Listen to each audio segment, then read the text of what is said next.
29 European கண்ட்ரீஸை 90 டேஸ்க்குள்ள ஜம்முன்னு explore பண்ணலாங்க ஒரே ஒரு வீசா வச்சு. நீங்க பாரிஸ்ல லேண்ட் ஆகி அங்கிருந்து ஆம்ஸ்டர்டாமுக்கு ட்ரெயின் எடுத்து அப்படியே நார்வேக்கு க்ரூஸ்ல போலாம் ஒரே ஒரு வீசா வச்சு. இப்படியே நேரா போய் அப்படியே போயிடுச்சு, நேராவே போலாம். இதுதாங்க magic of Schengen visa. Schengen வீசானா என்ன, அதை எப்படி அப்ளை பண்றது, தேவையான டாக்குமெண்ட்ஸ் என்ன, அது மட்டும் இல்லாம நம்ம வீசா அக்செப்டன்ஸ் ரேட்டை இன்க்ரீஸ் பண்றதுக்கு நம்ம ஃபாலோ பண்ண வேண்டிய டிப்ஸ் என்ன, இது எல்லாத்தையுமே பார்க்கலாம். வாங்க வீடியோக்குள்ள போலாம். ஹாய் மக்களே, வெல்கம் டு சேலம் பொண்ணு கோவை பையன் சேனல். நான் உங்க ஸ்வாதி.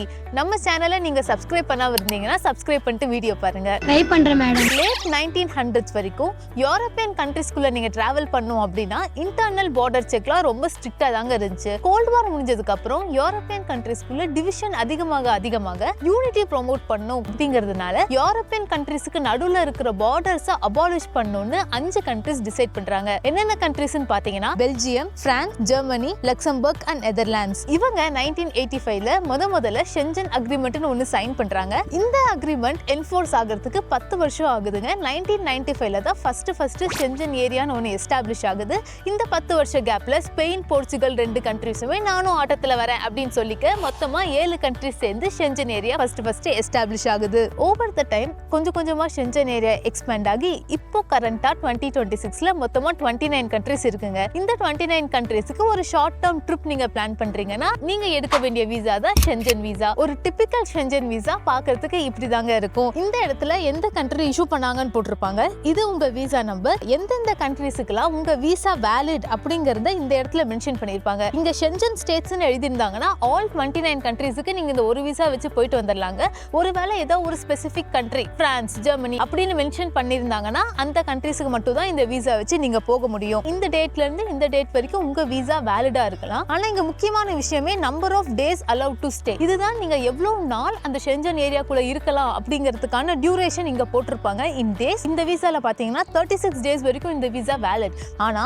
22 டேஸ் தான் ஷென்ஜன் ஏரியால ஸ்டே பண்ண முடியும். அப்ப இந்த 36 நாள்ல ஏதோ ஒரு 22 டேஸ் நீங்க ஷென்ஜன் ஏரியால ஸ்டே பண்ணிக்கலாம். இங்க பாத்தீங்கன்னா நம்பர் ஆஃப் என்ட்ரிஸ் போட்டிருக்காங்க. மல்ட் அப்படின்னா மல்டிபிள் என்ட்ரிஸ். நீங்க எத்தனை தடவை வேணா ஷென்ஜன் ஏரியாக்குள்ள போயிட்டு வந்துக்கலாம். இங்க வந்து சிங்கிள் என்ட்ரி இருந்துச்சுன்னா நீங்க ஒரு தடவை தான் ஷென்ஜன் ஏரியாவுக்கு வர முடியும். நீங்க ஷென்ஜன் ஏரியா விட்டு நான் ஷென்ஜன் ஏரியா போயிட்டீங்க அப்படின்னா இந்த வீசா உங்களுக்கு வேலிடா இருக்காது. இங்க பாத்தீங்கன்னா டைப் சின்னு கொடுத்திருக்காங்க. எல்லா ஷென்ஜன் வீசாவும் டைப் சி தாங்க. இதெல்லாம் பாஸ்போர்ட் நம்பர், எந்த இடத்துல இஷ்யூ பண்ணாங்க, எந்த டேட்ல இஷ்யூ பண்ணாங்க, உங்க சர் நேம், ஃபர்ஸ்ட் நேம், இதெல்லாமே இங்க இருக்கும். ஒரு ஷென்ஜன் வீசா அப்ளை பண்றதுக்கு என்னென்ன டாக்குமெண்ட்ஸ் வேணும் அப்படிங்கறத பாத்திரலாம். இந்த 29 கண்ட்ரீஸ்ல எந்த கண்ட்ரி அப்ளை பண்ணாலும் உங்களுக்கு தேவையான 3 காமன் டாக்குமெண்ட்ஸ் நான் ஃபர்ஸ்ட் சொல்லிடுறேன். முதல்ல உங்க பாஸ்போர்ட். உங்க பாஸ்போர்ட் லாஸ்ட் 10 இயர்ஸ்ல இஷ்யூ பண்ணதா இருக்கணும். கண்டிப்பா 2 பேஜாவது blank பேஜா இருக்கணும். நீங்க ஷென்ஜன் ஏரியால இருந்து கிளம்ப போற டேட்ல இருந்து 3 மாசம் வரைக்கும் உங்க பாஸ்போர்ட் வேலிடா இருக்கணும். நமக்கு செகண்டா தேவைப்படுற document travel medical insurance. Schengen visa பொறுத்த வரைக்கும் உங்களோட இன்சூரன்ஸ் மினிமம் 30,000 யூரோஸ் கவரேஜ் இருக்கணும். எல்லா ஷென்ஜன் ஸ்டேட்ஸ்லயுமே இது வேலிடா இருக்கணும். உங்களோட என்டையர் ஸ்டேயுமே இந்த இன்சூரன்ஸ் கவர் பண்ணிருக்கணும். Emergency medical treatment, hospitalisation, repatriation, அதாவது நமக்கு உடம்பு சரியில்லை அப்படின்னாலோ இல்லனா in case of any unfortunate death நம்மளோட ரிமைன்ஸை வந்து இந்தியாவுக்கு டிரான்ஸ்போர்ட் பண்றதுக்கான காஸ்ட்டையுமே உங்க இன்சூரன்ஸ் கண்டிப்பா கவர் பண்ணிருக்கணும். தேர்ட் டாக்குமெண்ட் வந்து போட்டோங்க.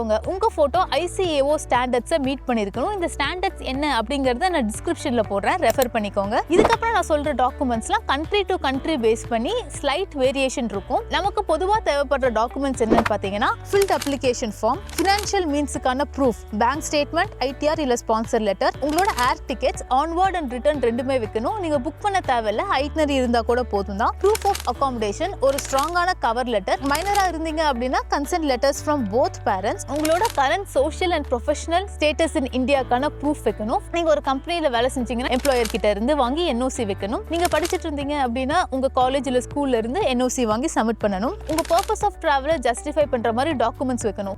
இப்போ இந்த டாக்குமெண்ட்ஸ்லாம் எடுத்துட்டு நான் எங்க போறது அப்படிங்கிற ஒரு கேள்வி வரும். எங்க போய் ஷென்ஜன் வீசா அப்ளை பண்றது அப்படிங்கறத பாத்துறலாம். Most of the Schengen countries VFS global அப்படிங்கிற வீசா அப்ளிகேஷன் சென்டருக்கு ஷென்ஜன் வீசா இஷ்யூவன்ஸை வந்து அவுட் சோர்ஸ் பண்ணிட்டாங்க. அதாவது டாக்குமெண்ட்ஸை கலெக்ட் பண்ணி கன்சுலேட்ல கொடுக்கறது மட்டும் தான் VFS ஓட வேலை. VFS ஓட வெப்சைட்ல நீங்க அப்பாயின்மெண்ட் எடுத்துட்டு நேர்ல போய் டாக்குமெண்ட் சப்மிட் பண்ணணும். உங்களோட போட்டோவும் ஃபிங்கர் பிரிண்ட்டும் எடுப்பாங்க. நீங்க மல்டிபிள் யூரோப்பியன் கண்ட்ரீஸ்க்கு ட்ரிப் பிளான் பண்றீங்க அப்படின்னா எந்த கண்ட்ரியோட கன்சுலேட்ல போய் நீங்க வீசா அப்ளிகேஷன் சப்மிட் பண்ணணும். உங்க ட்ரிப்ல மெயின் டெஸ்டினேஷன் எது அப்படின்றத கண்டுபிடிக்கணும்.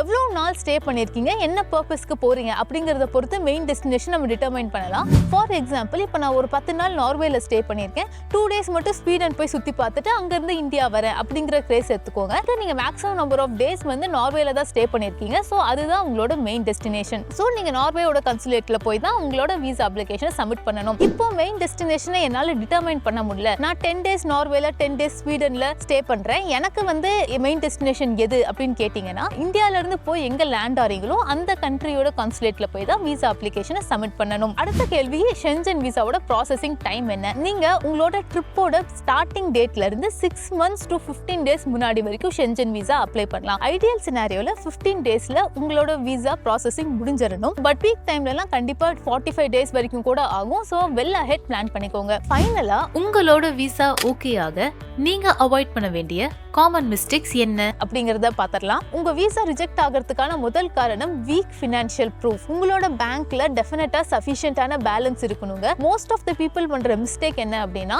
ஷோ மணி காட்டுறதுக்காக ஸ்டேட்மெண்ட் எடுக்கும் போது மட்டும் பல்கா ஃப்ரெண்ட்ஸ் கிட்டயோ ஃபேமிலி கிட்ட இருந்தோ அமௌண்ட்டை வந்து டிரான்ஸ்ஃபர் பண்ணிட்டு ஸ்டேட்மெண்ட் எடுத்து திருப்பி கொடுத்துருவாங்க. இந்த மாதிரி சடனா உங்க பேங்க்ல ஒரு டிரான்சாக்ஷன் இருந்துச்சு அப்படின்னா நீங்க அது வீசாக்காக தான் பண்றீங்கிறத ஈஸியா அவங்க கண்டுபிடிச்சிருவாங்க. உங்க வீசா ரிஜெக்ட் ஆகிறதுக்கான வாய்ப்புகள் நிறைய இருக்கு. ஒருவேளை நீங்க மணி பாரோ பண்ணிட்டு ட்ரிப் பிளான் பண்றீங்க அப்படின்னா யார்கிட்ட இருந்து பாரோ பண்றீங்களோ அவங்க கிட்ட இருந்து ஸ்பான்சர்ஷிப் லெட்டர் பிளஸ் அவங்களோட ஃபினான்ஷியல் ப்ரூஃப் வைக்கணுங்க. செகண்ட் காரணம் என்னன்னு பாத்தீங்கன்னா poor cover letter. Cover letter பர்சனலைஸ்டா இருக்கணும். உங்க டாக்குமெண்ட்ஸ்ல ஏதாவது முன்ன பின்ன இருந்துச்சு அப்படின்னா அதெல்லாம் என்ன அப்படிங்கறத தெளிவா கவர் லெட்டர்ல மென்ஷன் பண்ணிடணும். கவர் லெட்டர்ல நீங்க கொடுக்குற இன்ஃபர்மேஷனும் உங்க டாக்குமெண்ட்ஸ்ல இருக்கிற இன்ஃபர்மேஷனும் மேட்ச் ஆகாம இருந்துச்சு அப்படின்னாலும் வீசா ரிஜெக்ட் ஆகிறதுக்கான வாய்ப்புகள் ரொம்ப அதிகம். தேர்ட் காமன் மிஸ்டேக் வந்து டிராவல் இன்சூரன்ஸ்க்கு. உங்க டிராவல் இன்சூரன்ஸ் எல்லா ஷென்ஜன் ஸ்டேட்ஸ்லயுமே வேலிடா இருக்கணும். நீங்க போற கண்ட்ரிக்கு மட்டுமே இன்சூரன்ஸ் எடுத்தீங்க அப்படின்னாலும் வீசா அப்ரூவ் ஆகிறது ரொம்ப கஷ்டம். ஃபோர்த் ரீசன் வந்து ப்ரீவியஸ் டிராவல் ஹிஸ்டரி. நீங்க ஒருவேளை லாஸ்ட் டைம் யூரோப் போயிருக்கும் போது ஓவர் ஸ்டே பண்ணிருந்தீங்க அப்படின்னா நெக்ஸ்ட் டைம் நீங்க அப்ளை பண்ணும்போது உங்க வீசா அப்ரூவ் ஆகிறது ரொம்ப கஷ்டம். டிசம்பர் 2025ல இருந்து என்ட்ரி எக்ஸிட் சிஸ்டம் கொண்டு வந்துட்டாங்க. உங்களோட என்ட்ரி எக்ஸிட் ரெக்கார்டை பாஸ்போர்ட்ல ஸ்டாம்ப் பண்ணாம கம்ப்ளீட்டா டிஜிட்டல்ல மெயின்டைன் பண்ண ஆரம்பிச்சிட்டாங்க. இதுக்கு மேல ஒரு செகண்ட் நம்ம எக்ஸ்ட்ரா ஸ்டே பண்ணாலும் கிளியர் கட்டா தெரிஞ்சிரும், நல்லா மாட்டிப்போம். இந்த என்ட்ரி எக்ஸிட் சிஸ்டம் பத்தி உங்களுக்கு தெரிஞ்சுக்கணும் அப்படின்னா கமெண்ட்ல போடுங்க, இன்னொரு வீடியோ ஜம்முன்னு போட்டுடலாம். ஃபைனலான காரணம் என்ன அப்படின்னா, உங்க ஷென்ஜன் ட்ரிப் முடிஞ்சதுக்கு அப்புறம் நீங்க இந்தியா திரும்பி வந்துருவீங்க அப்படிங்கிறதுக்கான ஸ்ட்ராங் டாக்குமெண்டேஷன் ப்ரூஃப் தரணும். இதுக்காக தான் உங்க எம்ப்ளாயர் கிட்ட இருந்து என்ஓசி, நீங்க படிக்கிற ஸ்கூல் காலேஜ்ல இருந்து என்ஓசி வாங்கி வைக்க சொல்றது. ஒருவேளை நான் ஹோம் மேக்கரா இருக்கேன், நான் ஃபினான்ஷியலி டிபெண்டண்டா இருக்கேன் அப்படின்னா உங்களுக்கு இங்க இருக்கிற ஸ்ட்ராங் ஃபேமிலி டைஸ் எல்லாம் நீங்க காட்டணும். என்னோட குழந்தைங்க படிச்சுட்டு இருக்காங்க, என்னோட ஹஸ்பண்ட் இங்க ஒர்க் பண்றாரு, இல்ல வைஃப் இங்க ஒர்க் பண்றாங்க, அந்த மாதிரி வந்து நீங்க டாக்குமெண்ட்ஸ் வந்து வைக்கணும். இத கவர் லெட்டர்லயே ஸ்ட்ராங்கா மென்ஷன் பண்ணணும். ஷென்ஜன் விசாவை பத்தி 360 டிகிரி இன்ஃபர்மேஷனை இந்த வீடியோல நான் உங்களுக்கு கொடுத்திருக்கேன். இந்த வீடியோ உங்களுக்கு பிடிச்சிருந்துச்சு அப்படின்னா லைக் பண்ணுங்க. இதே மாதிரி யூரோப் சம்பந்தப்பட்ட என்னென்ன இன்ஃபர்மேஷன்லாம் உங்களுக்கு வேணும் அப்படிங்கறத கமெண்ட்ல சொன்னீங்கன்னா அதுக்கு ரிலவென்ட்டான வீடியோலாம் சூப்பரா போட்டுடலாம். நம்ம சேனலை சப்ஸ்கிரைப் பண்ணிக்கோங்க, உங்க ஃப்ரெண்ட்ஸுக்கு இந்த வீடியோவை ஷேர் பண்ணுங்க. தேங்க்ஸ் ஃபார் வாட்சிங் guys. Take care. Bye by.